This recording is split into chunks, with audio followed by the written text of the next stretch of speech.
Howdy folks, welcome back to another Out of Spec Renew video. Today you join me here working on this 2014 BMW i3 Rex. Customer complaint on this one was that the car moves backwards but will not move forwards under its own power. Turns out the issue is actually a broken motor mount bolt, which has caused the motor to fall out of position, and it's actually pulled one of the CV joints out of place. So anyway, let's go ahead and dive right into that. I'll show you guys what the failure mode is, and we'll discuss how we're going to go about repairing this thing.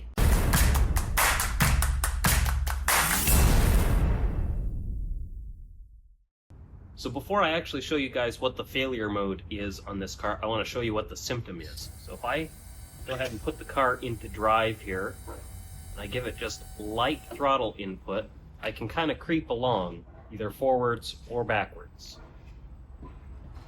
But if I try to give it any more than just the tiniest little whiff of throttle, we get this. Not good. So anyway, yeah, I'm going to go ahead and pull this onto the lift, and we'll go ahead and take a look at what the actual failure mode is that we're seeing here. Alrighty, so we've got the car on the lift. I've already done the liberty of unbolting our cover here for the motor compartment in the rear of the car. And here you can see where our problems start. So if you look at the whole motor assembly here, it's not level in relation to the car. It's actually sitting down like that. And if we take a look right back here, you can see our actual failure mode. So that motor mount, the bolt in it has actually sheared off.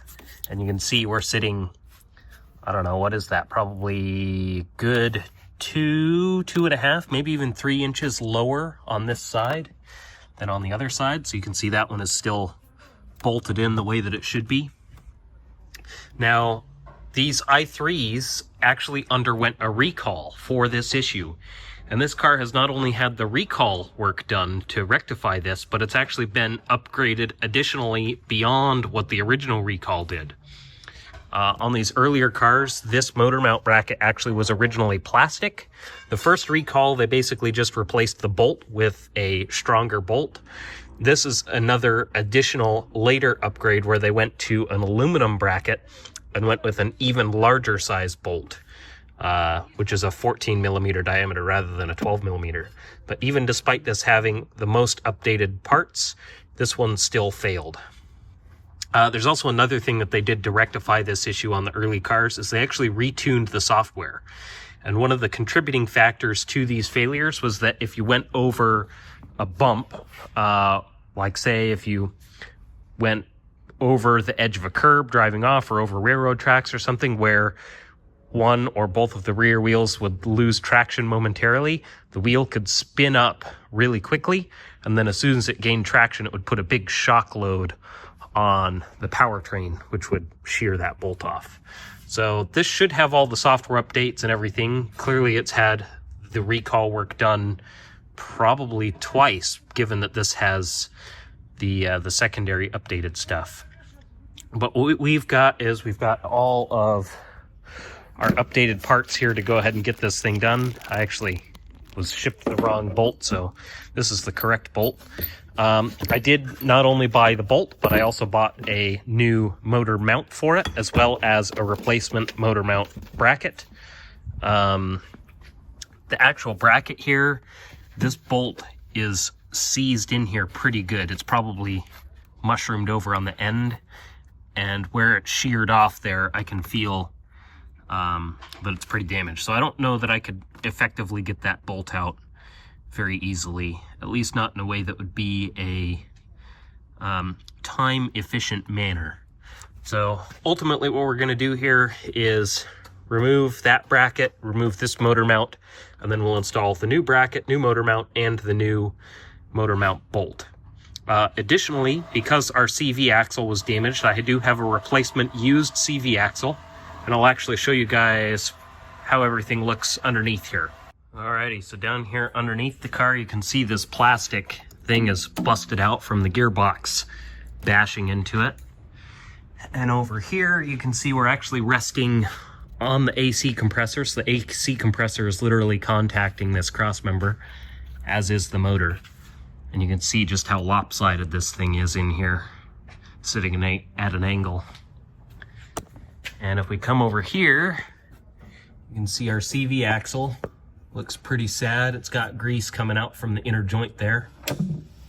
It does still turn, but I think that the joint is only just barely making enough contact in there, and as soon as you try to give it any throttle, it kind of slips out and starts causing that shuddering. So what I'm going to do is I'm probably going to, I need to come up with a way to support this before I remove the bracket on here, because I don't want this thing falling out any further. This is really the only thing that's holding the motor in there, is this bracket that runs across right here. So I've got to come up with a plan for that. I might use maybe my my top engine cross member support thing in the back of the car and support it from the top side. That way I can still go up and down with the lift. I could use like a transmission jack or something on this, but then I'll be stuck at the position where we're at on the lift and I won't be able to go up and down, which might make it a little bit harder to get all the fasteners and stuff that I need to get out, because some of them I'll have to access from the top. Some of the stuff I'll have to access kind of from the side here.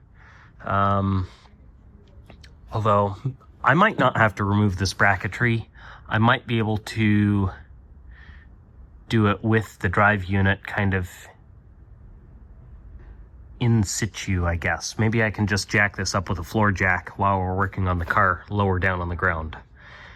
I might not have to remove this at all until we go to do the CV axle, which I'm going to save the CV axle for last until after we get the mount on anyways. So maybe that's the way that I'll do this. Anyway, okay, yeah, let's get to it. All right, I'm going to go ahead and pull the wheel off here. It'll be our first step.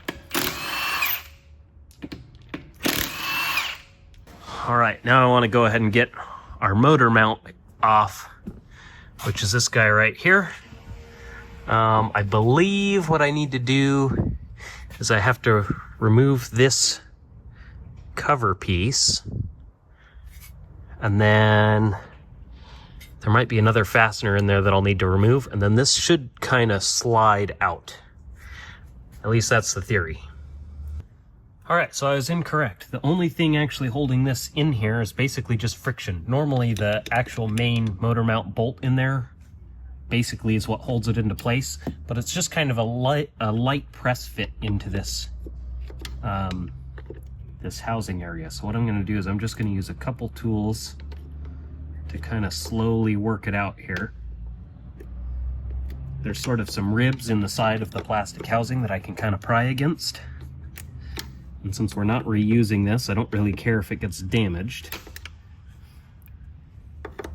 Obviously, I don't want to tear up the car, but the mount itself is inconsequential. I'm not so sure this mount is actually damaged that much, but we don't want to cause any problems in the future with this thing. So we're best off to replace it while we're here. But yeah, you can see I'm just working it back and forth bit by bit. And it just comes right out. Obviously, if this were an actual replacement where there was a bolt through here, we would have to remove the bolt first. But since it's sheared off, there's no bolt left in there to remove. There we go. I think we're just about all the way out of there. So there's that removed. Well, it's even still got the part sticker on it. How about that? And there's our bracket there on the other side, which is of course sunken down. Normally it would probably be sitting about another 2 inches further up here. I'm also going to remove this bracket because I think that's going to help us with our removal process. I might be able to get to one of the bolts on the bracket itself through here. These are just an E10 fastener on those.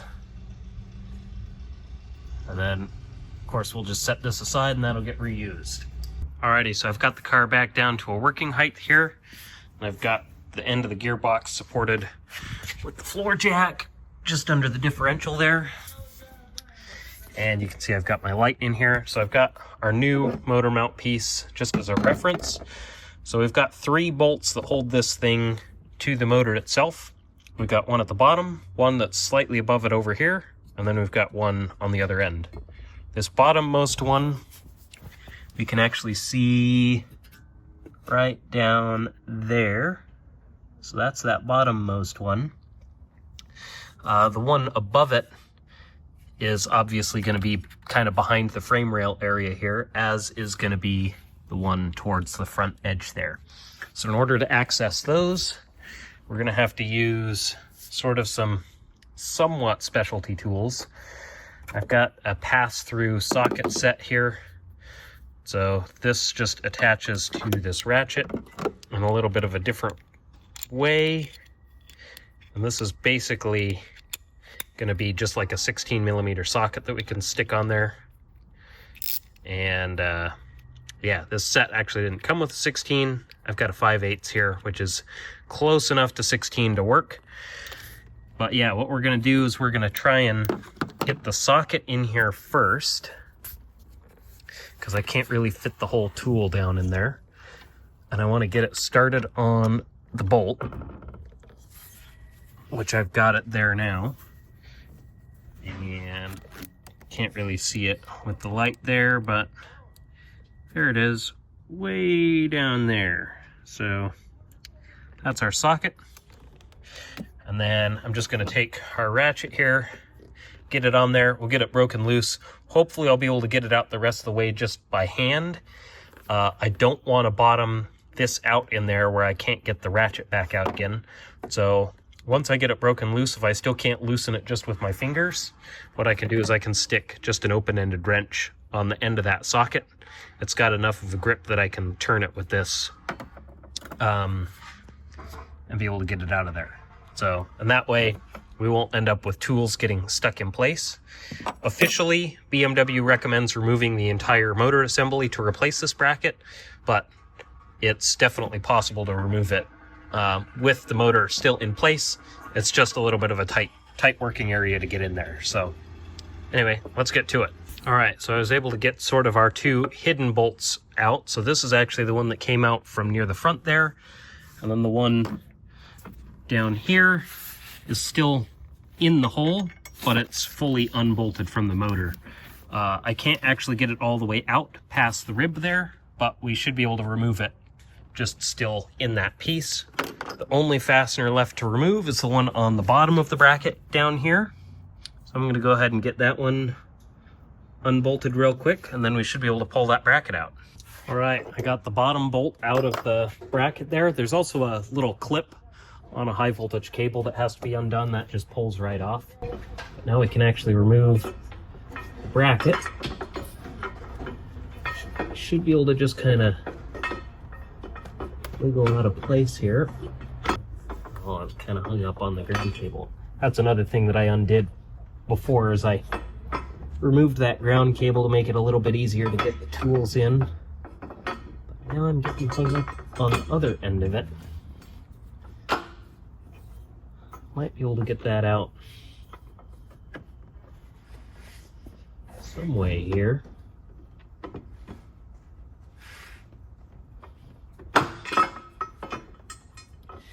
I'm also getting hung up on my bolt that's still stuck in the bracket. I'm going to try and see if I can get that out in between one of these ribs here, because I couldn't in its position where it was before. Okay, I might have to either raise or lower the motor slightly to get enough space. So let's see what happens if I try to lower it a bit. Does that help me? I think what I might have to do is I might disconnect the high voltage system. I'll unplug this connector, and that'll give you a little bit more wiggle room, and then I think I can get that thing out. All right, so to disconnect the high voltage system here, I've just disconnected the negative terminal of the 12-volt battery back there. And then this guy right here is our high voltage disconnect. So I think we basically just have to push this locking tab. And I don't remember if this whole thing slides up.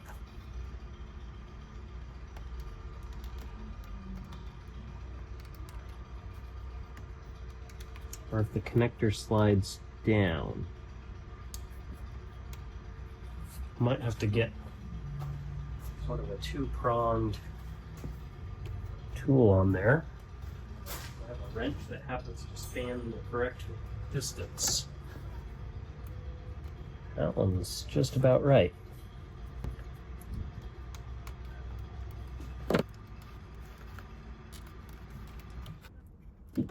There we go. So just pull that down. I heard the contactors open when I took that apart. And if we want, we can just lock that out. We can just stick a little bolt in it. And that way it can't become reconnected. Now we can go ahead and unplug that high voltage connector in the back. All right, so now we can unplug this thing. So this has its own little interlock on it. That is a hard little tab to press on there. I might need a pair of pliers for that one. There we go. So that's unplugged. And then we should be able to slide that forward. And that just pulls up and off. There we go. So now we can really get this out of our way if we need to.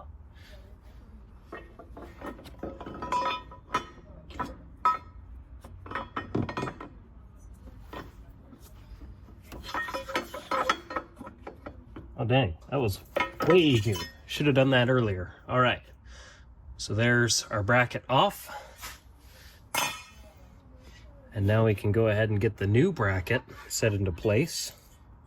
I guess I might as well remove the sticker on it, just so it doesn't fall off later. It's not very well attached. I basically just want to feed that in the position where it belongs here. I do need to get this bolt into this hole because I won't be able to get it in later. So just get that pushed in.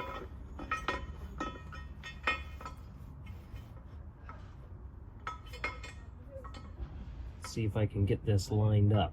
I think I got it actually. I can get this bolt started.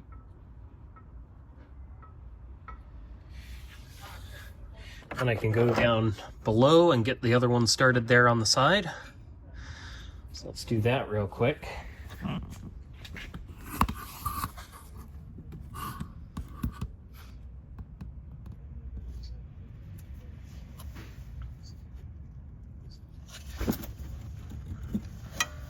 So this is going to be that other bolt down here, and that's that high voltage cable I was telling you about. That just clips onto the bottom of the bracket there. We can get that bolt started in here as well.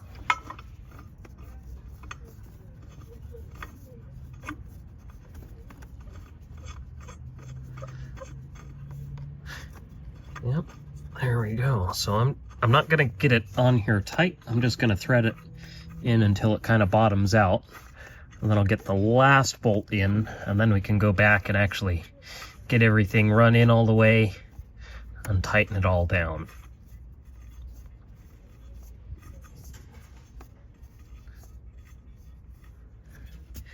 Yep, there we go. There's that one. All right, I guess what I might as well do now is I can go ahead and reconnect this. And that way we don't risk getting dirt in there when we're leaning in here working on stuff. We can get our last bolt in, which belongs way down here.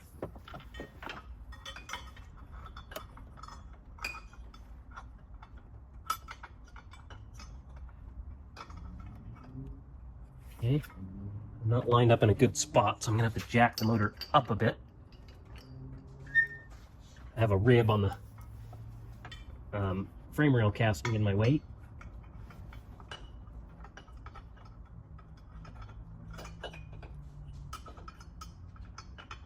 And would show you guys what I'm doing, but I can't even see what I'm doing, so. Okay, I got the bolt in the bracket. Now I just have to get it threaded into the motor. Is that the right spot? I think it might be. Feels like it's threading in.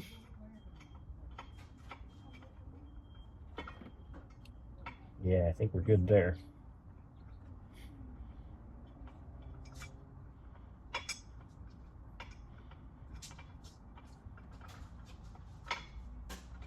All right, so all the bolts are started. I'm gonna go ahead and just run all those in, get them tightened up, and then we can go ahead and get our actual new mount and our motor mount bolt installed. So we'll just speed run through getting these bolts done up because this is just kind of a long and tedious process. And I'll come back to you when we're ready to get the new mount in. All right, so our mount bracket on the motor is fully installed. Now we just need to install our new motor mount. So I'll just kind of wipe this out a little bit. It's got some dirt in there. And then the mount is actually going to just slip right in there. So I've got that pretty close to where it needs to be in the horizontal plane, or rather the vertical plane. But horizontally, it's going to need to move that direction. But what I'm going to do is I'm just going to get this started first. And this square profile in this mount actually fits the square profile in the bracket there. So I'm just going to get this started. And I've just got a soft blow hammer here that I'm going to try to tap this in with. Maybe I might just have to use the handle.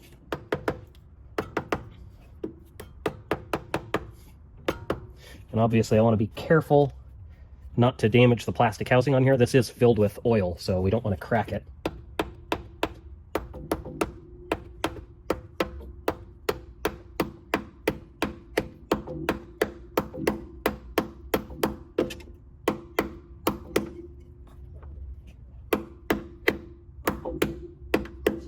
Go take a look up top and see how close we're getting. Need to go a little more. Might need to take a slightly different approach here just to get that in all the way. So I'll take a board.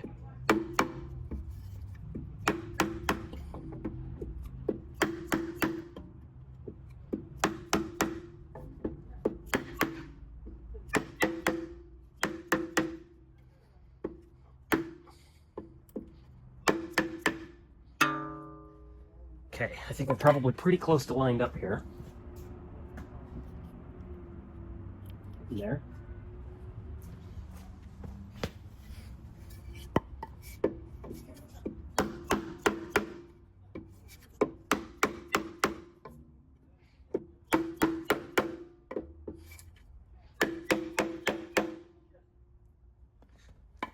Is that close enough?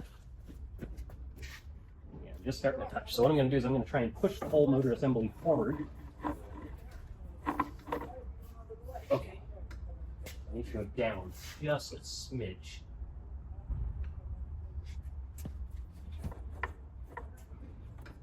Okay, we're pretty much right there.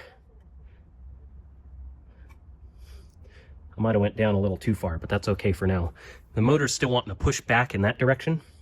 I think what I need to do is I need to try and get something in there to keep it pushed forward. Unless I can get a bar in here someplace to push against. Let me see. I think I have a spot that I can see here.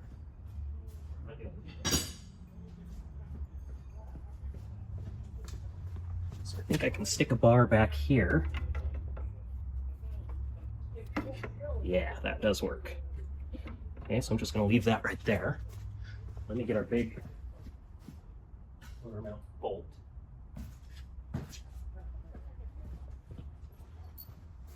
Which is right here.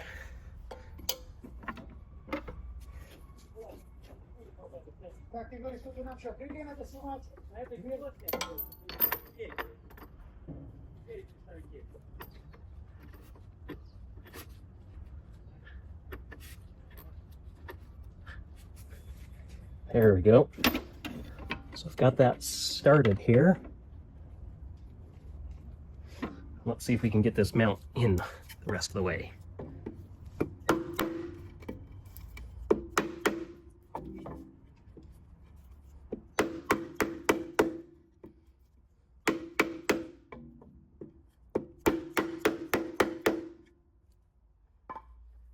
I think we're in all the way.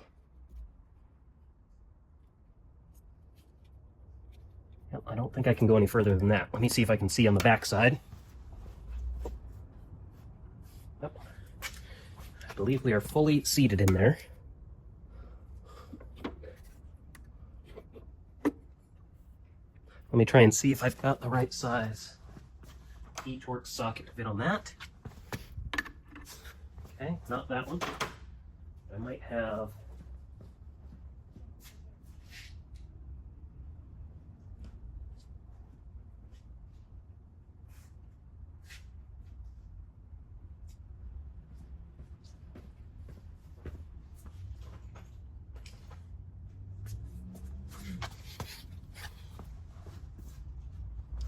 Funnily enough, these pass-through sockets are actually compatible with e-torques. Well, I don't have an extension for these, so that might make things a little tricky here.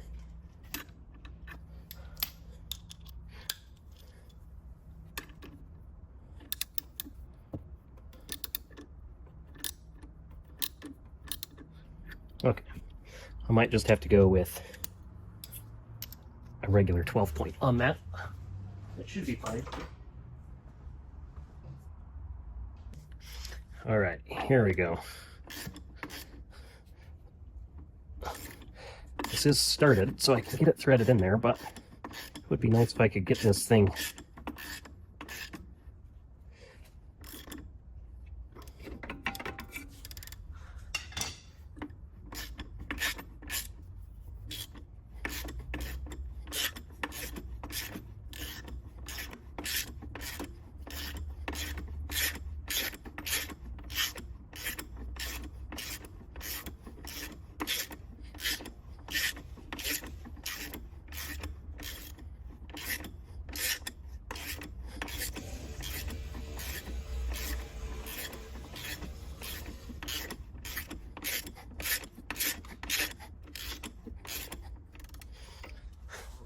Let's see if we relieve the pressure on the jack of that.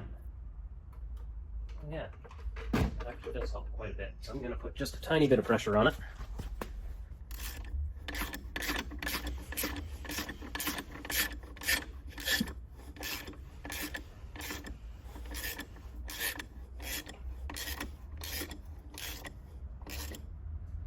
Okay, I'm going to get the torque wrench for that, and we'll get it torqued to spec.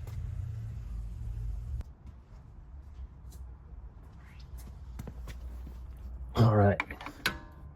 Dang it. Am I going to need a longer extension here, or can I get this in? Yeah, let me put a longer extension on here.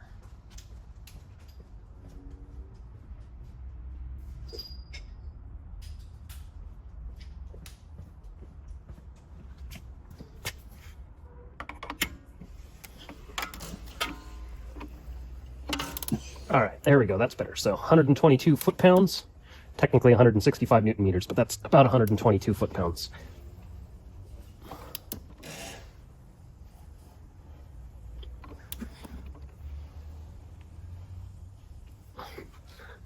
Not very good leverage in here.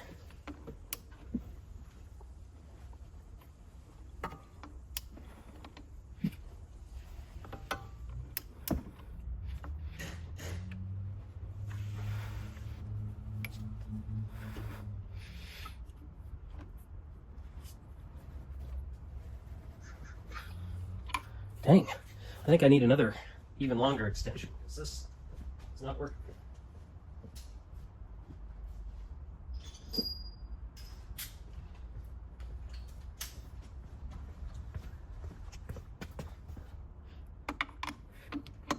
There we go. Get the torque wrench out here where I can get some leverage on it. There we go. I was just about there. So that is installed. Now all we got to do is we got to put our other piece back in here.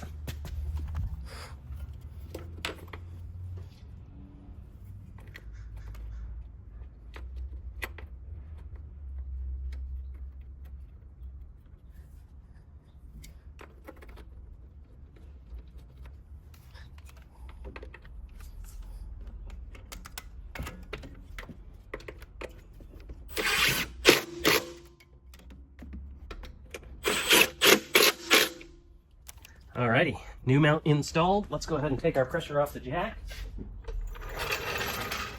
And look at that. Our motor is now fully supported. Now all that's left is we've got to go ahead and replace our CV axle down here. So I think I'll go ahead and get those underbody panels removed. And we're probably going to have to disassemble the knuckle here. So we'll have to take the brake rotor and stuff off and probably unbolt. I'm thinking probably the two upper control arms here. I don't know where the alignment adjustments are on this, but they're probably on the inboard side on the lowers, it looks like.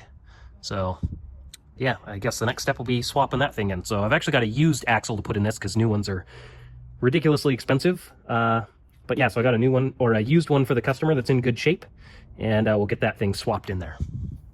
Alrighty, so now that our mount's all fixed up, now we've just got to fix the axle. So I'm going to go ahead and pull the bottom. I think they call these a horizontal strut, but they're attached to these covers that go on the side. So we're going to go ahead and pull these off. I think I really only need that one off, but this one actually goes over the top of that one. So I think I've got to pull them both off to get access in here. All right, I can go ahead and just unclip this plastic piece, which is kind of broken anyways.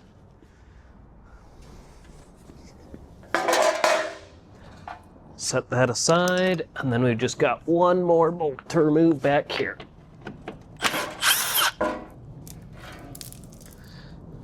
Got some debris in there, and some CV axle grease. There we go. So now you can see the CV axle a bit better, and you can see the boot is all messed up, and it's got the grease coming out of it.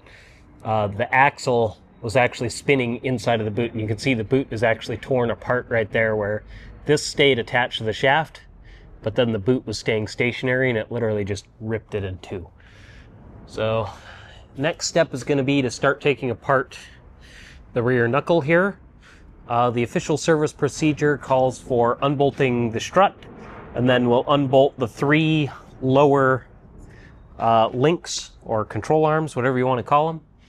And then we should be able to, and of course we need to unbolt the axle from the hub, and then we should be able to push the knuckle out of the way, pop the axle out of the gearbox, and slide the whole thing out of there. All right, we've got ourselves a 17mm hex in the axle here. A little bit crusty in there, but I think we're good. And this does have a little O-ring and a spring on it. The replacement axle that I got actually came with a new bolt and all. We'll probably use the one that came with it.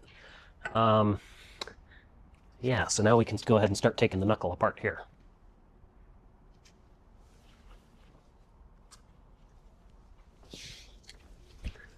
I'm assuming these are all probably 17s. Or maybe not. Well, that's kind of odd, because that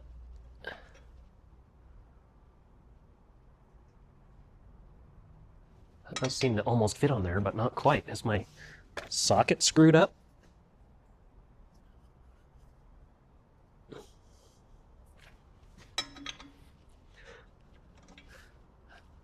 Feels too small to be an 18, but let me try it.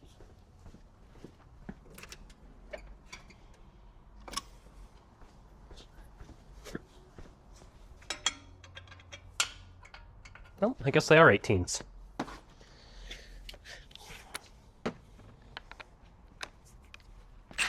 Okay, so first thing I'm going to do here is probably unbolt the links. And I think I'll save the strut for last. Well, I'll try and break the strut loose and just see. Yeah, there is some pressure on that, so I'm not going to take that one out because I don't want the strut to come springing down on it too hard. So I'll do the links first instead to try and take some of the strain off of that.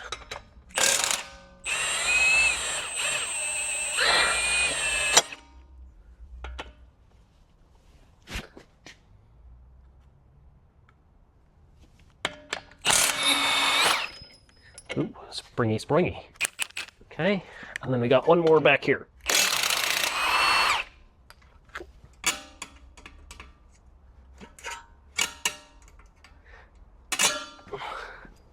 Okay, and I believe they are all the same dimensions, except for this one That one's a little bit longer, and it's got that little triangular doohickey on it.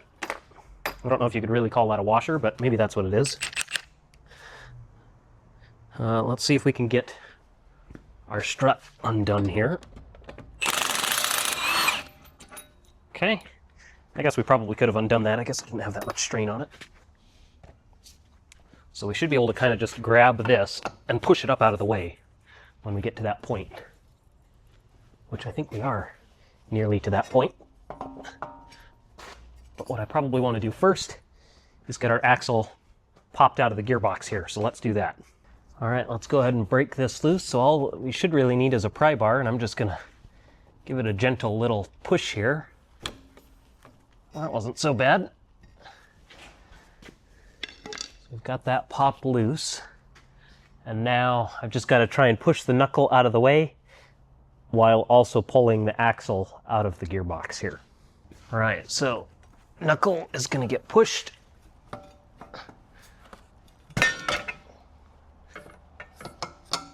Like so. And then I should be able to just kind of grab the inboard. Oh. The whole inner end of the axle here is about to just pull out of the joint. So I'm going to try and pop this loose just a little bit more. I guess I don't really care if I damage this ring on it, since it's junk anyways.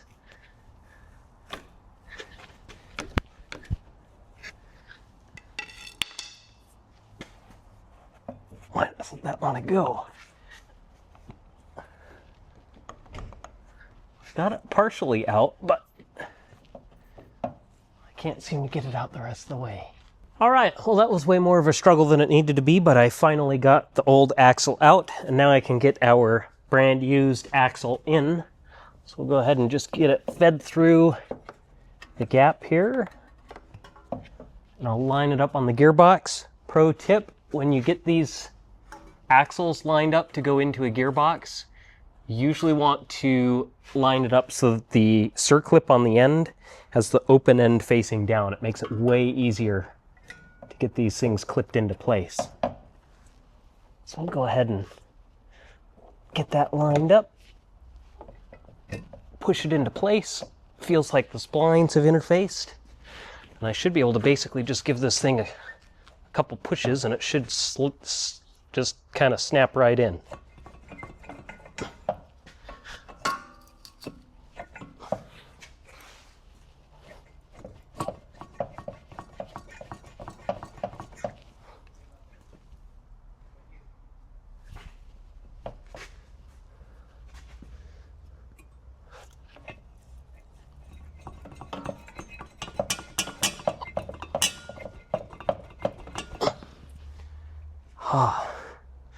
The hub here is kind of getting in my way of being able to push very effectively.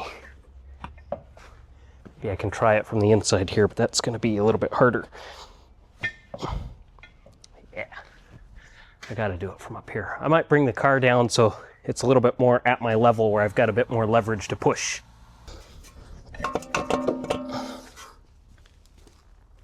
There we go. Fully seated. Now we can go ahead and get our hub reassembled. Alrighty, we can go ahead and start working on getting our knuckle hub assembly put back together. Of course, after we get the axle actually in the hub, that would probably help. So I'll just push this up. And the axle actually kind of has a splined end, sort of, that interfaces with the back of the hub rather than a splined shaft, which is a little bit odd. I don't know if you could see that on it before, but this is the old one.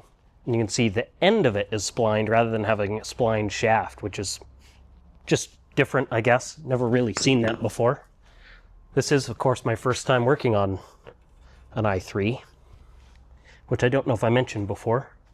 I always thought they were neat cars, but I've just never really messed with any of them before. All right, we'll go ahead and get this bolt started. Can get this bolt started, or no, that's our special one with the triangular washer. So I can get this one in, and then we can get this one in.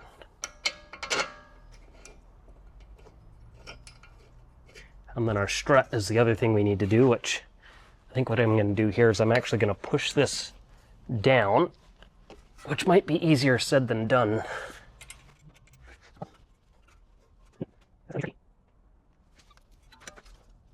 Well, I'm going to have to come up with a solution to actually pull the suspension down to get the strut bolted back in there.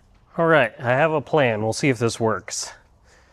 So I've basically just got a strap looped around and hooked up to the hub here, and I'm just going to stand on it, put my weight on the strap to pull this down, and then hopefully I'll be able to get this bolted in.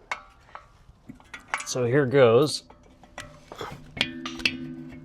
I've actually got my full weight on this thing right now, and that's proving to not quite be enough. Can I give myself a little push here? Okay.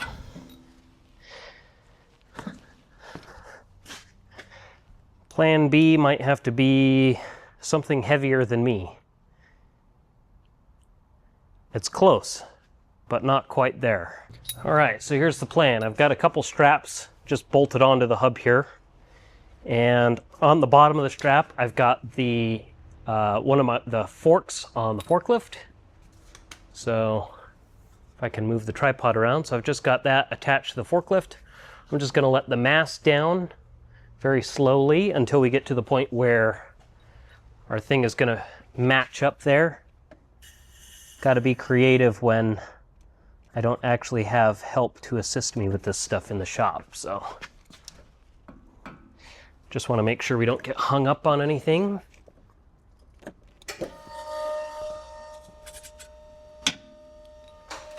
Hang a little bit more. I think that's just about it right there. Very close. I might be able to just kind of step on this to get it the last little bit. Yeah, there we go. Locked in. All right, I'll go ahead and get that bolt run in.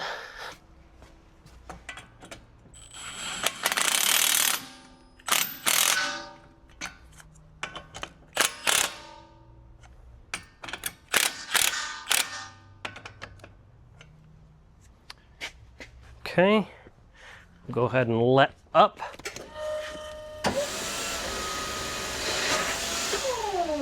And then I'll get these bolts torqued down.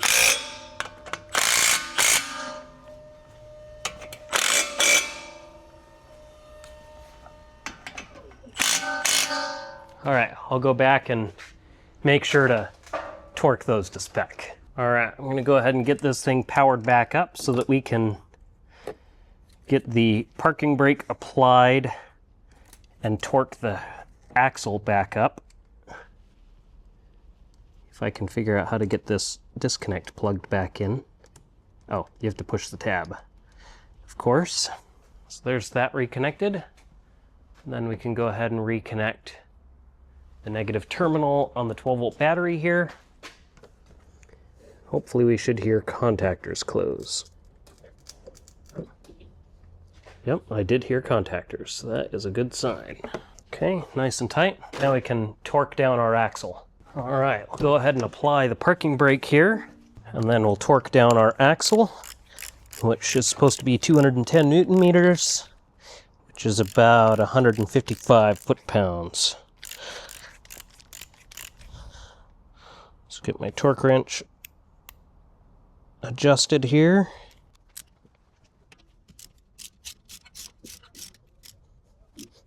Boom. Torque to spec.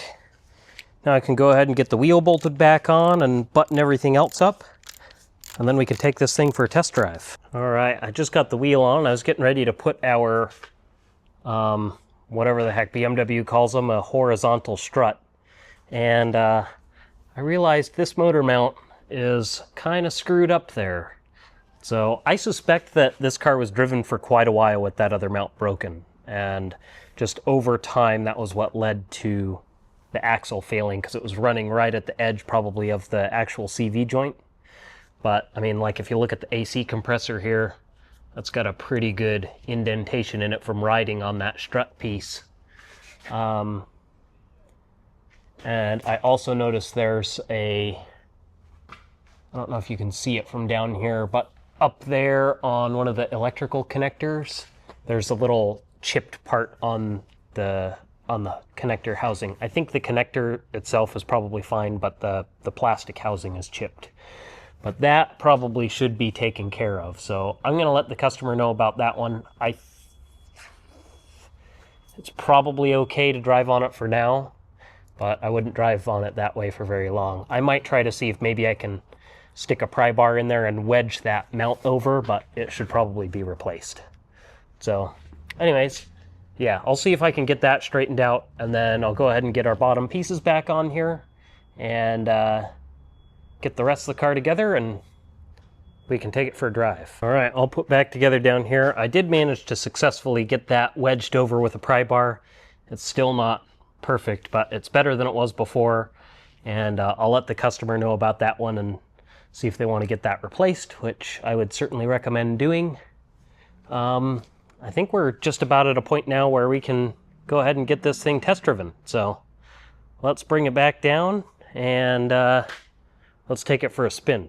Alrighty, we're all put together. Let's go ahead and take this thing for a spin.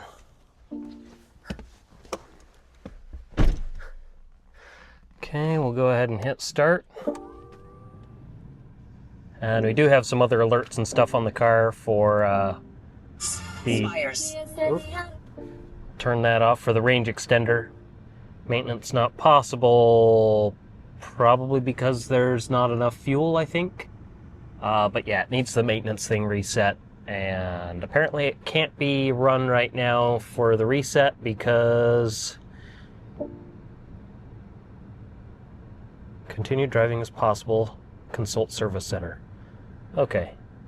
Anyway, that's fun. Let's go ahead and go for a little spin here, shall we? I'll get this pulled out of the shop, and I'll bring you guys back when we're getting on the street. Alrighty, off we go here. Make a left onto the street here, assuming there's no traffic. Looks like we're clear. Well, look at that, we don't get grinding noises. The car actually drives.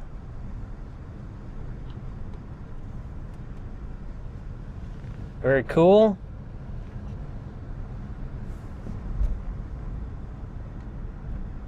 The battery is fairly dead on this. Yeah, it's under 1/8 full, so we won't go driving too far or anything. Just want to basically take a little test drive around the block, but it seems like we're at least functional now, so that's obviously good. Give it a little hit of power here. Very nice. Cool. All right, I'll get it back into the shop. I want to see what DTCs are present, since it does have that maintenance warning. And of course it has the range extender thing that needs to be reset.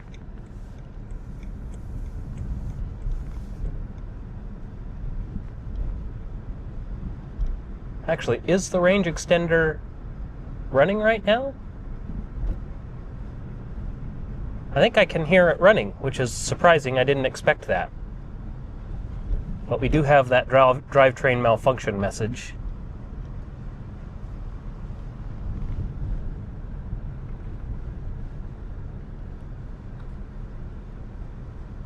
Let's see, I'm going to pull off here. Yeah, the range extender is running. I can hear it. I don't know if the mic is picking it up. It's actually quieter than I expected. I've never driven a Rex with the engine actually kicking on. So that's surprising. I didn't expect that would happen. Cool. All right, we'll get it pulled back into the shop, see what else we can find. But for all intents and purposes, my job here is basically done. Alrighty, so I got the scan tool plugged into the car. Let's go ahead and shut the fans off because that's annoying. How do I turn that off? Do I just push that?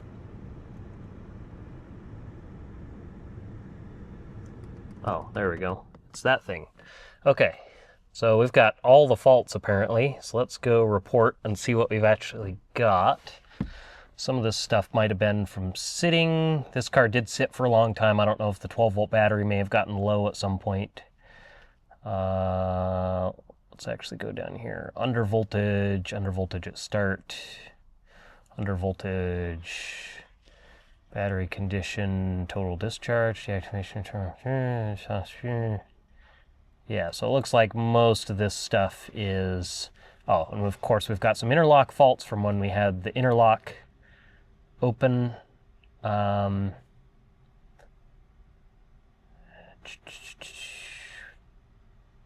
Okay, I think we're pretty good here. I think most of this is all just due to low voltage, high voltage isolation below threshold. That's not good.